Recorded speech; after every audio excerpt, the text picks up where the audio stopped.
Compartir. Bueno, y el tema 8, pues lo que toca es la tecnología propia de generadores de frío y calor que hay dentro de un vehículo a nivel general. En este caso, vehículos de dos ruedas no tocamos, serían vehículos automóviles o camiones, ¿vale? En un principio, en este documento que tenéis colgado, tenéis primero hay una introducción. Después se habla de lo que son instalaciones de refrigeración por compresión, sobre todo las que están dedicadas al mundo de la automoción. Después se habla de los refrigerantes, ¿vale? ¿En qué consisten? Comentaremos unos cuantos refrigerantes que se están utilizando hoy en día. Después, fundamentos teóricos, veremos cómo funciona una máquina frigorífica. Y después hablaremos un poco, muy brevemente, que sería la parte teórica del ciclo termodinámico saturado simple y derivados, que haremos algún problema para que veáis cómo se trabaja entre el miércoles día 2, el miércoles de esta semana, después de hacer alguno de psicometría, que ha habido bastantes problemas para poder interpretar los enunciados, que por cierto he ampliado hasta el viernes para poder entregar los problemas del tema 6, ya que me comentaron que teníais de sistemas de propulsión el día 2 un examen.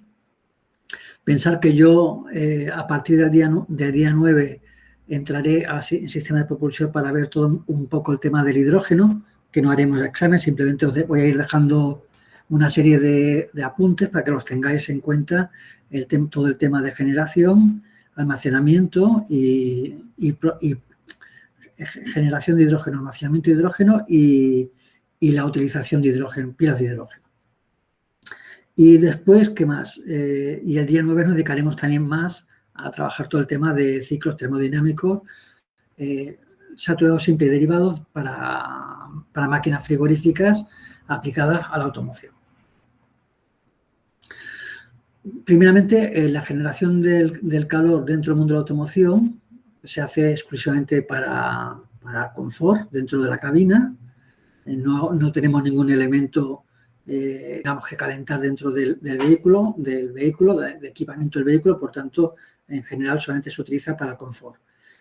Dependiendo del tipo de impulsor que lleva el vehículo, ¿vale? Pues se hace servir un tipo de generador u otro. Si es un motor térmico, normalmente el motor térmico genera mucho calor que se tiene que tirar al medio ambiente, casi un 70% de la energía generada por un motor térmico al final termina en forma de calor hacia el exterior, entonces una parte de este es aprovechado o a través de un pequeño radiador que hay en el conducto de ventilación de la cabina del vehículo, ¿vale? Entonces, este pequeño radiador, cuando queremos calefacción, se activa una electroválvula, deja pasar agua caliente del circuito de refrigeración del motor y cede calor al aire que pasa por el conducto y entra a la cabina. Se filtra, pasa por este pequeño radiador y entra a la cabina. Y si es un motor eléctrico, si el impulsor es un motor eléctrico, el generador de calor normalmente es una resistencia eléctrica. Así que aquí no hay problema. Como son dos equipos muy sencillos, uno el radiador, ya lo hemos visto en intercambios de calor, no hay problema. Las condiciones térmicas del aire para calefacción en la impulsión para mantener una determinada temperatura de confort en el interior del vehículo, también lo hemos visto en el tema 6, por tanto aquí tampoco hay que comentar mucho. Lo mismo puedo decir de la generación de calor a través de una resistencia eléctrica. No hay condensaciones, no hay ningún tipo de problema, simplemente es un aumento del calor sensible del aire que pasa por el intercambiador o por el radiador o por la resistencia eléctrica.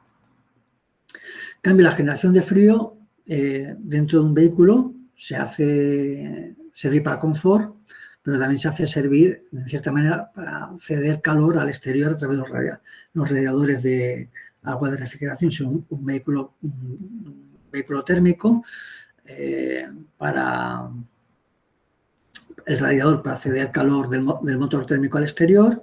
Si es un equipo con un impulsor eléctrico, normalmente la zona de baterías también va refrigerada por un equipo de compresión frigorífica, una máquina frigorífica por compresión, ¿vale? Y en general, exceptuando los radiadores que sirven para ceder calor del motor térmico al exterior, cuando necesitamos frío o generación de frío en un vehículo, lo que utilizamos es una máquina frigorífica y además una máquina frigorífica que se denomina por compresión, ¿vale?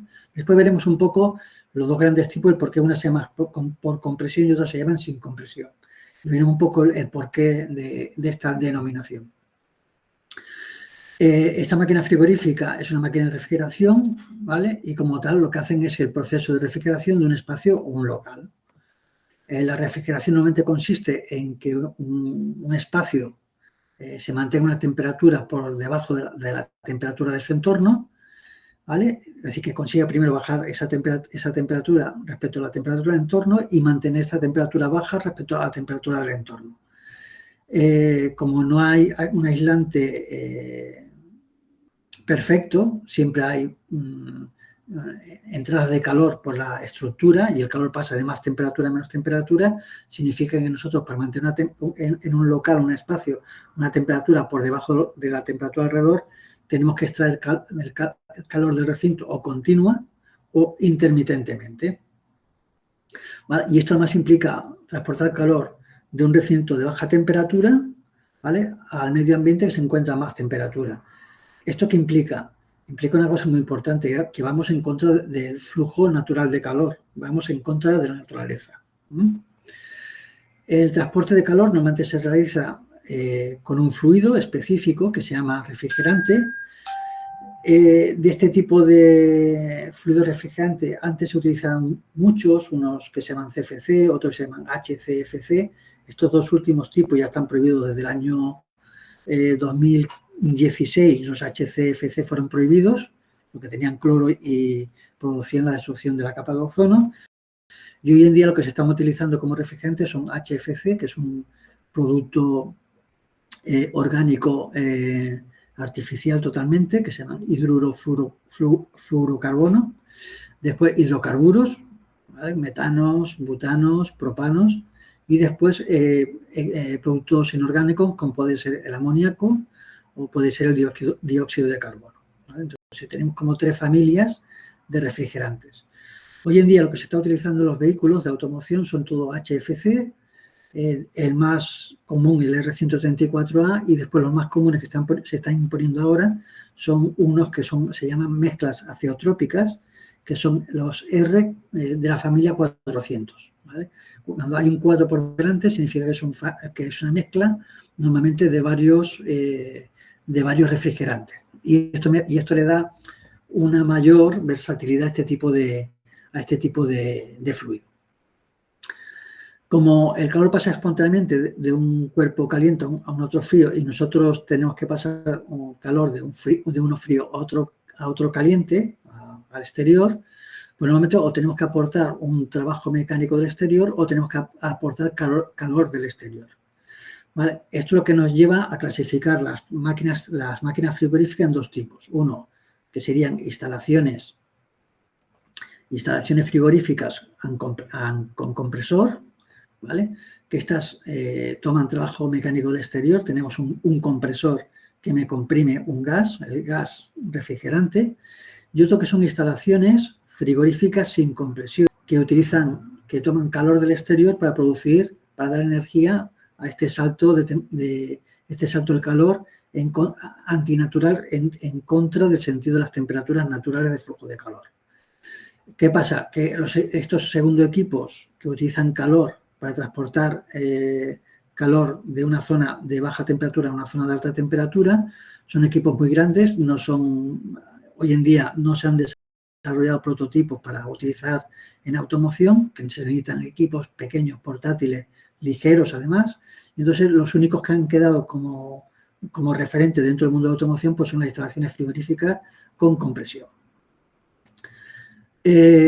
Así, para entrar un poco ya más en el tema más de cálculo, todas estas instalaciones, tanto por compresión como sin compresión, trabajan según ciclos termodinámicos y se mesura el rendimiento mediante dos coeficientes.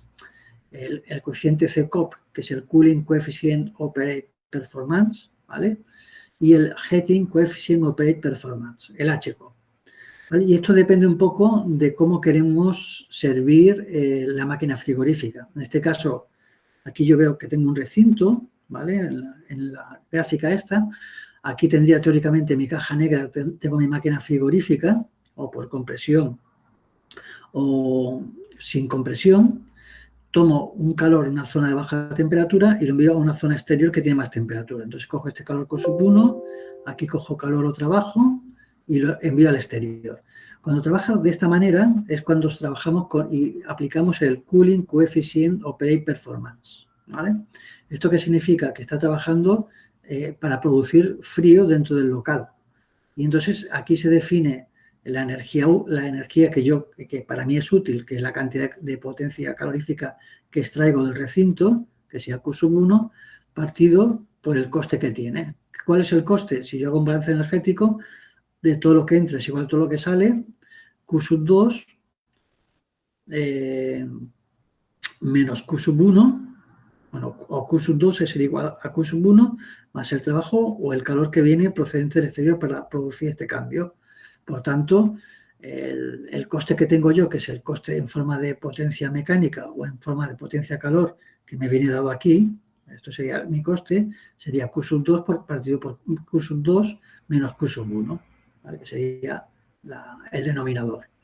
En el caso de que la máquina yo quiera que opere al revés, que también puede ser que, por ejemplo, queramos, sea invierno y aquí haya mucho frío y aquí tengamos y quiere mantener una temperatura elevada aquí, cuando trabaja en forma de bomba de calor. Entonces, cuando trabaja en forma de bomba de calor de invierno, se utiliza este otro coeficiente y entonces aquí queda invertido. Aquí sería el Q1 estaría en esta dirección, el Q2 estaría en esta otra dirección, ¿vale? Y el trabajo el mismo. Entonces, aquí, ¿qué es lo beneficioso? El calor que me entra sería Q2. ¿Qué es el coste? El mismo coste, la energía que me cuesta entrar, pasar el calor desde el exterior, que está a baja temperatura, al interior. Por tanto, sería Q2 partido por Q2 menos Q1.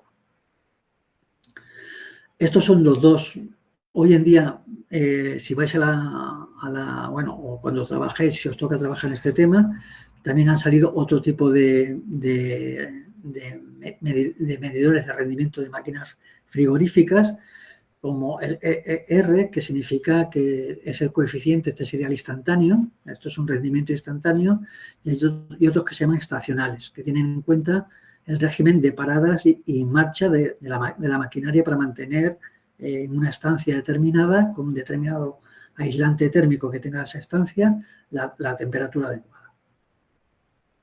Bueno, una vez comentado esto, seguimos adelante. Las máquinas frigoríficas por compresión, ¿de qué están compuestas? Ahora ya hablaremos solamente de máquinas frigoríficas por compresión.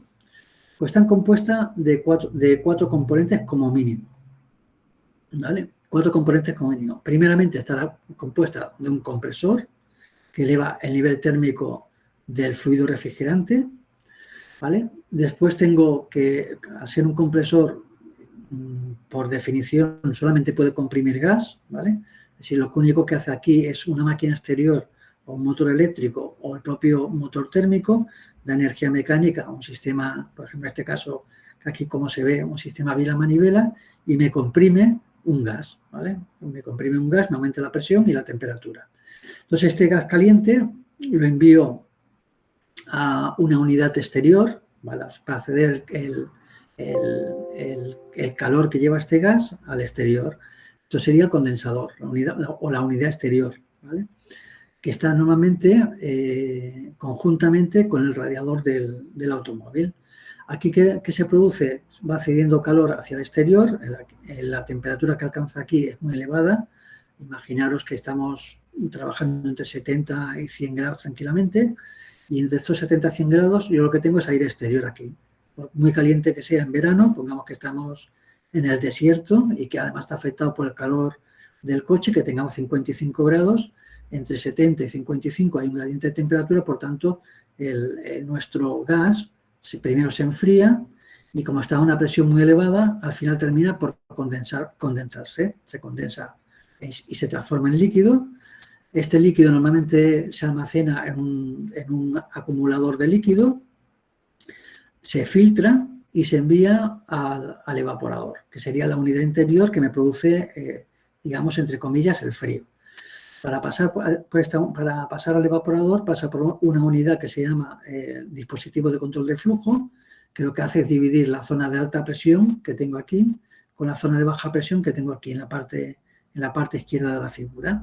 Entonces, al pasar por aquí, por un orificio muy, muy pequeño, pierde mucha presión, hay mucho rozamiento, pierde mucha presión. Al perder presión, pierde temperatura y obtengo aquí una mezcla de líquido más gas, ¿vale?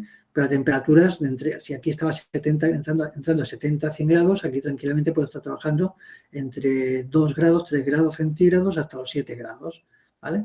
Y esta corriente de líquido refrigerante con un poco de vapor, ¿vale? Porque se ha evaporado, lo que hace es recibir calor de la corriente de aire que quiero vehicular dentro del vehículo, ¿vale? Y lo enfrío. Para enfriar este aire, ¿qué pasa? Este aire se enfría y cede calor al líquido, como tiene dos fases, tiene un poco mucho líquido y un poco de vapor, no aumenta su temperatura, lo que hace es cambiar de fase primeramente. Y entonces se evapora, se va evaporando, evaporando, llega totalmente a evaporarse y sale del evaporador. Por eso tiene un nombre especial que es el evaporador. El evaporador, al salir evaporador tenemos que asegurarnos que siempre estamos en forma de gas. Entonces aquí normalmente lo que tenemos es un pequeño filtro desecante o un separador de gotas o algo de esto, o lo que colocamos es un intercambiador de calor que se una en la línea de líquido caliente. Se coloca aquí un intercambiador de calor que me vaya de aquí hasta aquí y vuelva otra vez aquí. Con eso consigo sobrecalentar el gas y asegurarme que no entra ninguna gota de líquido dentro del compresor, ya que si entra una gota de líquido dentro del compresor y el líquido, al no ser comprensible, tener muy poca compresibilidad, es posible que podamos romper, agrietar a base de muchas partículas de líquido que pasen por aquí, agrietar en este caso si es un pistón, o romper la caja de válvulas, o producir un daño mecánico en lo que sería el mecanismo de aumento de presión del compresor. Hay que decir de todas maneras que hoy en día prácticamente todos los compresores de vehículos son de tipo scroll, de tipo tornillo, de tipo espiral, o también son de tipo de pistones de volumen variable, que no podemos profundizar más en este tema, pero bueno, si estáis interesados puedo dejar un tocho de apuntes que tengo de refrigeración sobre los diferentes tipos de componentes que podemos tener dentro de un automóvil. Bueno, aquí lo vemos un poco más real, ¿vale? La extracción de compresión de un vehículo. Aquí tengo el compresor, aquí tengo el embrague magnético, ¿vale? Aquí sale el gas caliente lo envío al radiador exterior, aquí que es el condensador, aquí como el nombre indica se condensa en líquido.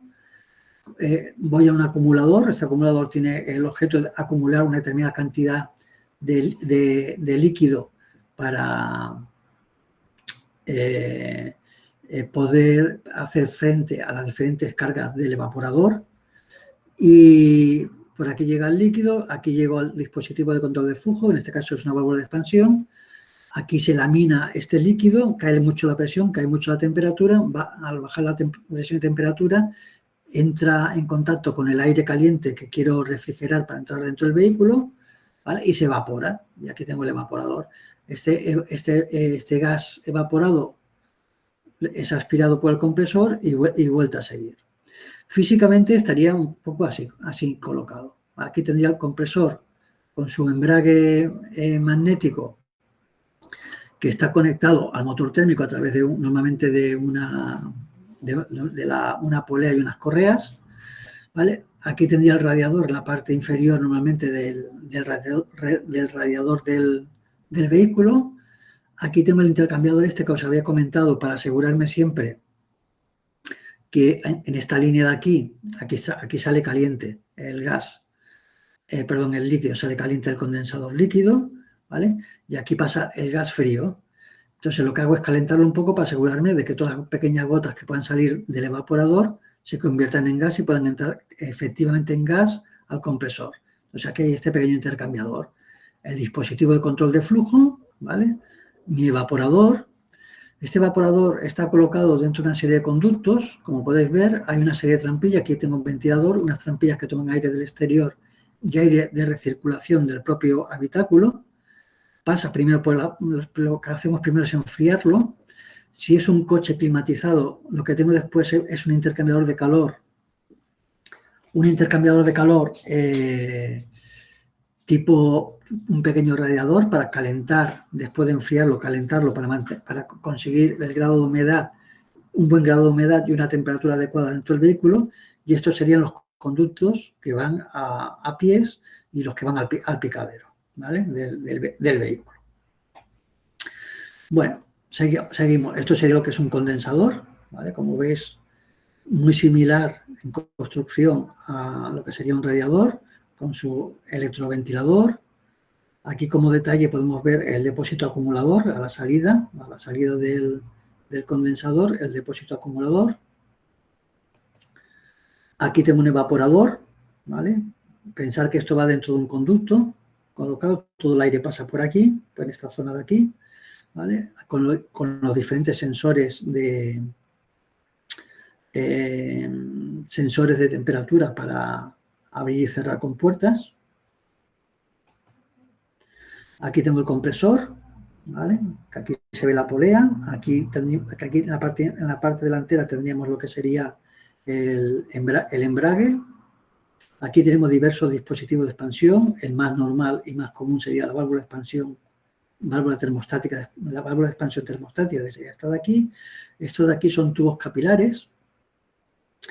Y estos son electroválvulas. Esto que veis aquí, esto es una electroválvula y esto otra electroválvula. El embrague eléctrico, ¿vale? Cuando hay tensión se embraga y cuando no hay tensión desembraga. Y por último, aquí tengo los acumuladores y los filtros de succión, ¿vale? Acumuladores donde se acumula el líquido y el filtro de aspiración para evitar la entrada de líquido procedente del evaporador. La disposición normal de un vehículo pues sería esta de aquí. Aquí vemos el compresor con su embrague conectado directamente a través de una serie de correas a una de las poleas motrices de salida del motor térmico. Si aquí no hubiese motor térmico, fuese un motor eléctrico, habría lo mismo, pero un motor eléctrico específico para él, ¿vale? Aquí tenemos la línea de presión, la de líquido que sale hacia el condensador. Aquí tenemos el condensador, aquí tenemos los electroventiladores, aquí la salida de líquido a alta presión, llegada a la válvula termostática, ¿vale? Entra el evaporador, el sistema de ventilación del evaporador para entrada en cabina y después aquí, si nos fijamos en el 2, el filtro secador antes de entrar al compresor, el gas que sale del evaporador antes de entrar al compresor. Bueno, como hemos comentado, se basa mucho el tema de las máquinas frigoríficas en el cambio de fase, ¿vale? En el paso de líquido a gas y de gas a líquido, ¿vale? ¿El por qué? Se basa en estas propiedades de los líquidos, porque los líquidos, cuando se evaporan, absorben grandes cantidades de calor a medida que se produce la vaporización de esto. Y además tiene la ventaja de que no cambian de temperatura, ¿vale? Entonces aquí tenéis un gráfico. El que nos interesa sería de aquí, más o menos, esta zona de aquí, en donde entra un líquido, ¿vale? Entra un líquido, por ejemplo, esto es agua, y el agua, mientras haya estado líquido, si yo le voy dando calor, ¿vale? Pasa del estado líquido al estado vapor. Y mientras haya agua líquida, la temperatura, si no varía la presión encima, la temperatura no varía. Los refrigerantes tienen este mismo comportamiento, pero con un rango de temperaturas que esto a presión atmosférica, el agua evapora a 100 grados. Si yo bajase la presión, en vez de presión atmosférica, estuviese por debajo de la presión atmosférica, por ejemplo, a 0,07 bares absoluto, esta temperatura de vaporización caería a unos 27 grados, estaríamos por aquí, sería temperatura constante. Y si yo aumento la presión aquí como una olla a presión de cocina y la mantengo a 1,5 bares, pues me aumenta la temperatura a unos 160 grados de vaporización. Y mientras haya líquido, además tenemos la ventaja de que no existe cambio de temperatura, ¿vale? No existe cambio de temperatura. Que esto me permite pues, dimensionar muy bien los intercambiadores de calor. Y además, mientras se produce la vaporización, se absorbe mucho más cantidad por unidad de masa que si estoy en un proceso de calentamiento sensible, como sería este de aquí, o de calentamiento sensible, como sería este de aquí. Calentar un líquido, calentar un gas, ¿vale? Por unidad de masa, necesito menos kilojulios que para poder producir la vaporización de una determinada cantidad de masa. Debido a este hecho, a esta propiedad de todas las sustancias en su paso de estado líquido a estado gas, ¿vale? Sustancias que se denominan puras porque tienen un comportamiento homogéneo, bueno, pues se utilizan los refrigerantes. Los refrigerantes se representan normalmente las propiedades de los refrigerantes comunes. Este sería un HCFH. El R22, que ya no se puede utilizar, ¿vale? Pues esto sería un diagrama que normalmente se utiliza para los refrigerantes, que sería el diagrama entalpía-presión. Aquí tengo la presión, aquí tengo la entalpía, aquí puedo ver la curva de líquido saturado, ¿vale? Aquí puedo ver la curva de vapor saturado, ¿vale? Y dentro de esta campana que se ve aquí, aquí se produce el cambio de fase, ¿vale? El paso de gas a líquido. ¿Eso qué significa? Que si la presión no varía, ¿vale? Por ejemplo, imaginémonos que estamos a 10 bares, ¿vale? De este refrigerante, y estos 10 bares aproximadamente, bueno, una cosa más lógica. Vamos a ver que estamos esto sería a un bar, ¿vale? Un bar que es la presión atmosférica. Un bar que la presión atmosférica sería esto de aquí, ¿vale? Y aquí veo que la temperatura de cambio de fase es aproximadamente menos 40 grados, ¿vale? Entonces significa las isotermas son líneas verticales, ¿vale? Que vienen por aquí, ¿vale? Y por aquí caen de esta manera. Bueno, todavía más bruscamente, por aquí, menos 40. ¿Vale? Todo esto sería la línea de 40 grados. Entonces, a la presión de un bar, la presión atmosférica, pues este refrigerante, el R22, ¿vale? Más o menos aproximadamente a menos 40 grados, cambia de fase, ¿vale? Para que veáis un poco lo importante que es. Aquí cambia de fase, sale como vapor saturado del evaporador, ¿vale? Se comprime, normalmente la compresión es un proceso, si es ideal, la entropía constante, si es real, con un aumento de entropía, y llegamos a una temperatura, por ejemplo, a la presión de 10 bares, y lo que veo yo que tengo una temperatura bueno, un poquito más, de 15 bares, así que, por ejemplo, hasta aquí, 15 bares. Y si tenemos 15 bares, pues veo que la temperatura de cambio de fase de condensado está sobre 50 grados ya. Estaríamos por aquí, trabajando por aquí, 50 grados. Eso es que significa que hemos comprimido para que la temperatura del gas, cuando llega al condensador, sea muy superior a la temperatura del aire ambiente donde yo quiero enviar el calor. Como tiene el aire ambiente menos temperatura que el del gas, no puedo enfriar, ¿vale? Y primero enfriar y después cambiar de estado, de fase, pasarlo de gas a líquido. Una vez que está en el líquido, lo envío a la válvula de expansión y vuelta a empezar. Bueno, en general, este tipo de diagrama que se utiliza, que esto lo intentaremos practicar un poco estos días que nos faltan. También las propiedades van donadas en tablas, o mejor todavía, hoy en día hay programas que están en la red, que son libres de descargar, que te calculan las propiedades directamente en función de lo que tú quieras. Hay un programa por ahí que se puede instalar y como una app para el Excel, para MATLAB y para muchos programas de cálculo, que se llama CoolProf, que es totalmente gratuito, es un desarrollo altruista de un grupo de profesores de universidad, no sé si canadienses, bueno, entre canadienses e ingleses, ¿vale? Y por ejemplo, te lo descargas, lo instalas en tu equipo y te permite calcular para cualquier sustancia las propiedades, ¿vale? Tanto en cambio de fase como en esta parte de aquí, que esto que se llama vapor sobrecalentado. Bueno, el fundamento teórico que tiene, pues un poco el que estoy comentando todo el rato. Aquí, por ejemplo, vamos a utilizar R134A. Yo, por ejemplo, tengo un espacio que está a 30 grados y quiero bajar su temperatura. Aquí, para bajar la temperatura, podía decidir una de dos, o poner unas barras de hielo aquí, que están a 0 grados. Esto está a 30 grados, pasaría netamente calor del aire de 30 grados a la barra de hielo a 0 grados, ¿vale? Se convertiría, cambiaría de fase de estado sólido a líquido y para convertirse de estado sólido a líquido cogería calor, ¿vale? Y conseguiríamos bajar esta temperatura.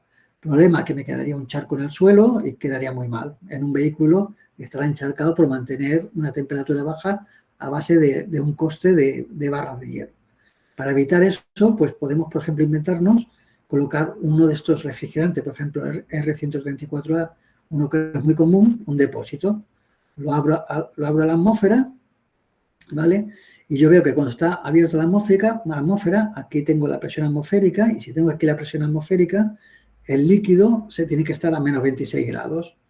Si está el líquido a menos 26 grados, porque es la condición de saturación, ¿vale? Significa que aquí estaremos a 30 grados, que menos 26 grados habrá por la superficie exterior de este depósito, habrá un paso neto de calor desde el ambiente hacia el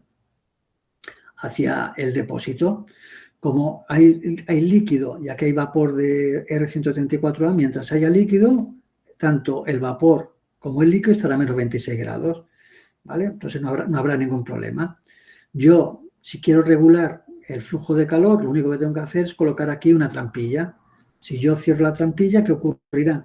Aquí se empezará a evaporar el gas, aquí habrá más moléculas de gas, por tanto empezará poco a poco a aumentar la presión, una presión por encima de la presión atmosférica y por tanto también aumentará la temperatura de saturación, es decir, la temperatura de evaporación también aumentará. Por tanto, si aumenta la temperatura esta, el flujo de calor disminuirá y puedo regular yo simplemente con una trampilla aquí que esté más abierta o menos abierta, puedo regular la presión encima de la superficie líquida, ¿vale? Y puedo regular la temperatura de este depósito entre menos 26 y los 30 grados, ¿vale? Entonces sería un método bastante factible que podemos hacerlo nosotros en casa si queremos, ¿vale? De cómo refrigerar un espacio. Problema que tengo, que bueno, que cada vez que vamos tomando calor, aquí la cantidad de masa líquida de refrigerante va disminuyendo. Entonces, de alguna manera, tengo que buscar un sistema que me vaya reponiendo este líquido refrigerante de alguna manera.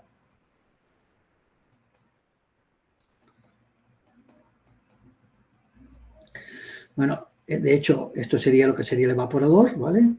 Esto sería, de momento, vamos a llamarle controlador de presión, ¿vale? Y lo que sí yo puedo conectar para mantener un nivel de líquido, ¿vale? A través de, por ejemplo, una válvula de boya, que tenga aquí una boya y mantener un líquido constante, que hay evaporadores que funcionan de esta manera, evaporadores industriales, ¿vale? Entonces aquí lo que puedo mantener en el exterior, a temperatura de 30 grados exterior, veo que el refrigerante, si lo tengo encerrado a 7,8 bares, puede estar en estado líquido, ¿vale?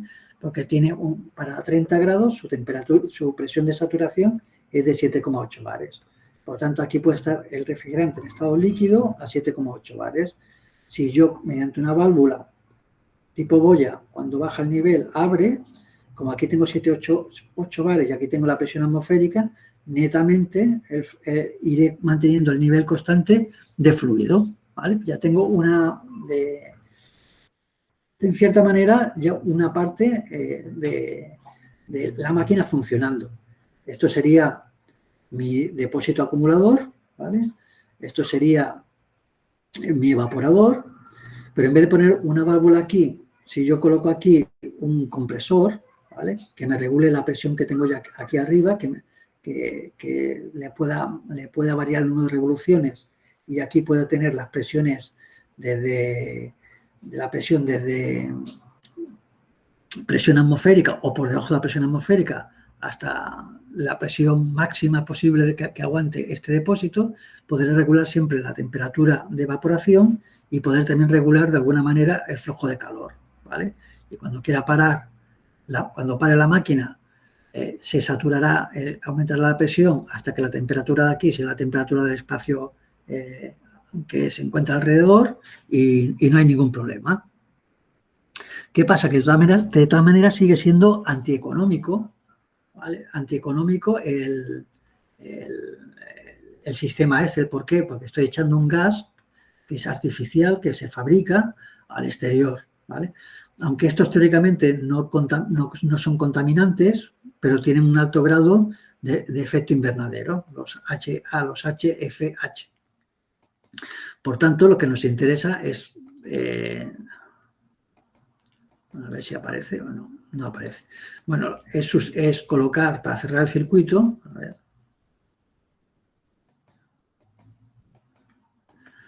Vale, para cerrar el circuito lo que me interesa es este gas, de alguna manera, que sale después del compresor muy caliente, ¿vale? Y puedo aumentar la temperatura a lo que yo quiera, dependiendo de la presión que yo tenga, aumentaré la temperatura suya lo que yo quiera. Puedo siempre diseñarlo para que tenga una temperatura siempre superior a la temperatura ambiente. Y lo que hago es recogerlo y volverlo a licuar y pasarlo al estado líquido en el condensador, que no aparece en esta figura, y volver a inyectarlo en el depósito acumulador. Vale, ese sería el fundamento teórico de lo que estamos haciendo en una máquina de este tipo frigorífica, que esto lo explica toda esta serie de transparencias. Bueno, y después está el ciclo termodinámico, ¿vale? De este hablaremos en problemas, porque esto es la parte interesante. Entonces, aquí lo que está claro es que el proceso de transferencia de calor en el ciclo saturado simple o teórico se produce siempre a temperatura constante. Del evaporador se supone que siempre sale como vapor saturado, ¿vale?, que no se sobrecalienta, y del condensador sale como líquido saturado. Se considera siempre que la compresión es adiabática isentrópica, que es ideal, y que la expansión es también adiabática isentrópica. No existen pérdida de carga en las tuberías y en equipos que pueden afectar al fluido activo, y como es difícil conseguir esta condición en los dispositivos de expansión de flujo, esto de aquí, entonces lo que se hace es que esto se asimila a un proceso de tipo isentálpico, a entalpía constante, ¿vale? Lo que son fórmulas lo veremos, os las presentaré en la clase de problemas, porque es mucho más fácil de presentarlo haciendo un problema que una presentación vía online, que es un poco porquería. Bueno, este ciclo de refrigeración saturado simple muchas veces se modifica para que se asemeje mucho más al real, ¿vale? Las modificaciones que se realizan son dos, nuevamente. Normalmente en el condensador no sale, el líquido no sale justo como líquido que se acaba de condensar, sino sale un poquito subenfriado, es decir, que sale con una temperatura por debajo de la temperatura de cambio de fase. Y cuando sale del evaporador también le pasa lo mismo, no sale como vapor justo que se ha evaporado, sino para asegurarme que siempre entra al compresor gas, lo que se hace es modificar de alguna manera el evaporador para que tenga más superficie de intercambio de calor y que salga a una temperatura un poquito superior que la temperatura de cambio de fase, de temperatura de evaporación, ¿vale? Y bueno, después de todo este rollo,